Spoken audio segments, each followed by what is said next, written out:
Thanks for tuning in to the HCFR training channel on YouTube. The 10-Minute Medic, an expectation guide for the HCFR engine medics during the first 10 minutes of a patient encounter. The HCFR Training Division has developed the 10-Minute Medic course with the standalone engine paramedic in mind. This course identifies the 3 categories of patient acuity. It also relays expectations for patient treatments that should be started before the transport unit arrives. 10-minute patient advocacy. As a standalone medic, you are typically first on scene. As such, you have distinct responsibilities to your patients until the transporting unit arrives. Further 10-minute patient advocacy. The 10-minute motto, all in for the first 10, means my team and I will meet the immediate patient needs, display patient advocacy, and treat with the HCFR standard of care at all times. Acuity-driven assessment. In the time before the transporting unit arrives, engine medics and their team must complete a thorough assessment of the patient. For an unstable critical patient, at a minimum, this should include ABCs or CABs, a check of the mentation, skin condition, hemodynamics. Instrumentation should include ECG, pulse oximetry, end-tidal CO2, and blood glucose. Ultimately, patient acuity will drive the possible treatments that need to be initiated. As an example, there are very few life-saving IVs. Patients presenting in severe respiratory distress, requiring intubation, for instance, will receive ventilatory assistance long before an IV attempt. With acuity-driven treatments, patient acuity will drive the treatments that need to be initiated.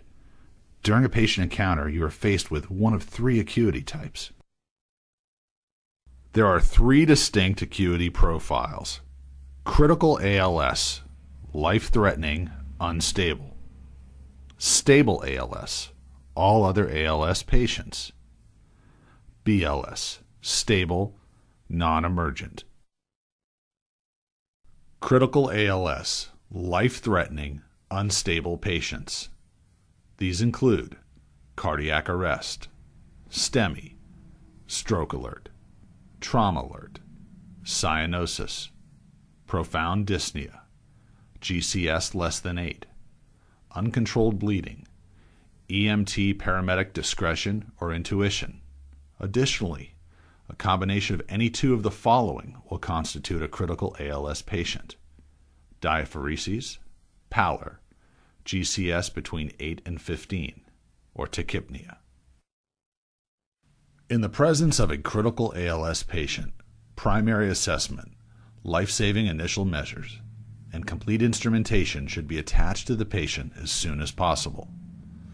Both the standalone medic and the rescue officer should have the expectation that these tasks will be underway upon rescue arrival. Critical ALS primary treatment should include CPR, bag valve mask with either OPA or NPA, advanced airways, CPAP, and capturing of C-spine. Secondary treatments will include breathing treatments, sublingual nitro, baby aspirin, other medications as needed, hemorrhage control, and full spinal mobilization. Stable ALS includes all other ALS patients. It may also include upgraded BLS patients. In the presence of a stable ALS patient, primary assessment, baseline vitals, attachment and evaluation of the complete instrumentation ensemble, first-line and second-line treatments should possibly be in progress when the HCFR rescue unit arrives on scene. BLS, basic life support. These will be stable, non-emergent patients only. In the presence of a BLS patient, primary assessment, baseline vitals, and a complete advanced life support level evaluation to determine that the patient safely meets criteria for transport with basic life support. If ever in doubt, always upgrade to stable ALS. Be a patient advocate and treat on the side of caution. You'll never go wrong.